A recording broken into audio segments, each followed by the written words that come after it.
This is Democracy Now!, democracynow.org, the War and Peace Report. I'm Amy Goodman. We're broadcasting from Tampa, Florida. The Sunshine State, particularly southern Florida, is home to a very large, vibrant Haitian population, with many living in the Miami neighborhood of Little Haiti. Well, the Haitian American community is now facing a looming deportation deadline. Up to 55,000 Haitians could be forcefully repatriated to their fragile, struggling homeland if the Trump administration refuses to extend a temporary protected status that's allowed them to legally reside and work in the U.S. after an earthquake devastated Haiti in 2010. Haitians' temporary protected status, known as TPS, is set to expire July 22nd. Earlier this month, the acting director of U.S. Citizenship and Immigration Services, James McCament, wrote a letter to Homeland Security Secretary John Kelly suggesting the Haitians should be deported as early as January. In the letter, McCament said conditions in Haiti have improved considerably. His conclusion and recommendation contradicts an assessment done by the Obama administration in December. Under Obama, the State Department examined the same circumstances and recommended Haitians be allowed to remain in the United States. Immigrant rights advocates note Haiti is still reeling from Hurricane Matthew, which in October 2016 destroyed the country's southwest peninsula. The hurricane killed more than 1,000 people and decimated villages and farmland. Haiti is also suffering from a devastating cholera epidemic that erupted after the earthquake. On the campaign trail in September, Donald Trump visited Little Haiti in Miami, Florida, and vowed to be a champion for the Haitian American community. Whether you vote for me or you don't vote for me, I really want to be your greatest champion, and I will be your champion, whether you vote for me or not. That was Donald Trump speaking last year in Little Haiti. Well, for more, we're joined now in Miami, Florida, by Marlene Bestia, Executive Director of Haitian Women of Miami. Marlene, welcome to Democracy Now! Can you talk about what you understand is happening right now to the Haitian community who came to the U.S. under temporary protected status? Good morning, Amy, and thank you so much for having me. Well, as you clearly indicated, over 50,000 Haitians, some who have been living in the U.S. for an average of 7.5 to 15 years, who have made their lives here, built their families, their homes, and businesses here, are facing deportation to Haiti. So Haiti, as we know, is not equipped and ready to absorb all these refugees. And when President Obama approved TPS, it was for so that Haiti has a chance to recover. And we know, based on what we've heard, that Haiti has yet to recover. Not only that it's suffering for all the natural disasters that you mentioned, the imported cholera epidemic, and Hurricane Matthew, which destroyed all the crops and livestock, forcing people to live in caves. So these people are really living in fear of deportation because they have their families to consider, they have their businesses to consider, they have their homes, to consider. So it is really creating and wreaking havoc in thousands of families in this country.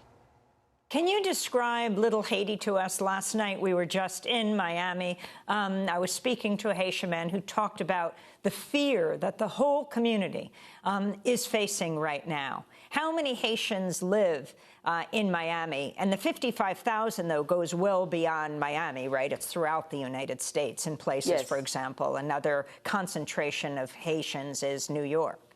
Yes, indeed. Miami has the highest concentration of Haitians than any other places in the U.S. So, of course, many of the TPS holders, 40% of them, do live in Miami. And Little Haiti is a place that has been built by immigrants. When Haitians were freed in the late 70s, early 80s, they were, set free in Little Haiti, which was a very depressed and drug-infested area at the time. But through resilience and determination and hard work, Haitian immigrants have turned Little Haiti into a vibrant, culturally diverse, and culturally rich neighborhood, which is considered probably the fastest gentrified area in the U.S. So we are facing the hard process of gentrification. At the same time, we are also risking, being deported to a country that is, in trouble right now. Why the change of heart? Can you talk about the Trump administration's reversal, what it looks like from the Obama administration? Well, then candidate Trump, now President Trump, did promise to be Haitians, greatest champion. And a lot of Haitians, I guess some voted for him, and we are all expecting him to do the right thing. We hope that he will do the right thing because, sending all these people back to Haiti will be a travesty because he did promise, and then these people have created a life here. And then they send remittances to at least 500,000 people in Haiti. It is in the best interest, the national interest of the U.S. for the 50,000 plus Haitians to remain here, continue to contribute socially, financially, and otherwise, and then keep these remittances flowing so that people will not risk their lives to come here as a result of these, waves of deportation. So it is in the best interest of the U.S. to keep the Haitians here, allow them to continue living here with their families.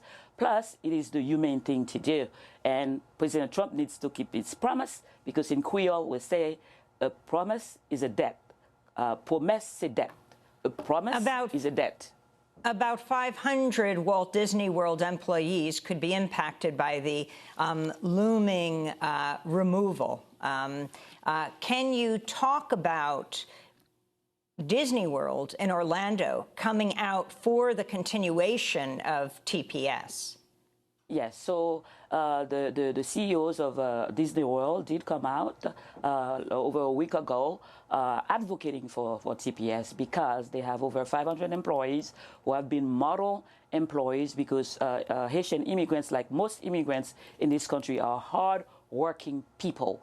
They work 2-3 jobs and they have strong work ethics. So we are very encouraged by the decision of Disney World to come out in support of temporary protected status, and we hope that the chambers of commerce and other employers, who some of them are already laying people off, they will, heed the call of Disney World to keep these people employed and then to put pressure on the Trump administration to renew TPS sooner than later, because the employers are getting the signal that it might not be renewed, and some people are being fired right now. Both Disney and Unite Here, the union that represents many of the company's workers, again calling for extending the temporary protected status. This is Walt Disney Company in a statement saying, quote, "Given the current situation in Haiti, we support efforts to extend the temporary protected status for Haitian nationals. The more than 500 cast members who are currently part of this program have been and are an important part of our Walt Disney World workforce in Central Florida." Also, legislators, Congress members. Marlene, can you talk about what their response is right now, both Republican and Democrat? Indeed, the entire Florida delegations and lawmakers on both sides of the aisle have advocated for the renewal of TPS. So they've written letters, and now we are encouraging them to pick up the phone, because now we're beyond letters right now. They've been very supportive thus far, but now they need to go up a notch. So in Florida, we are focusing on Senator Bill Nelson and Senator Marco Rubio to pick up the phone and then call Mr. Trump and President Trump and ask him to renew TPS now. And we also encourage listeners and TV viewers to also do their part by tweeting, supporting us on social media, hashtag renew TPS now and yes for TPS. We need to get this done because it is only fair. It is only also the human thing to do. Marlene Bestia, I want to thank you for being with us, giving a sense as we travel this country, covering the movements that are changing America, what's happening here in Florida. Marlene Bestia, Executive Director of Haitian Women of Miami. Thank you. This is Democracy Now! When we come back, we speak with Anand Gopal, who has covered the Middle East for years, talking about what's happening in Syria. Stay with us.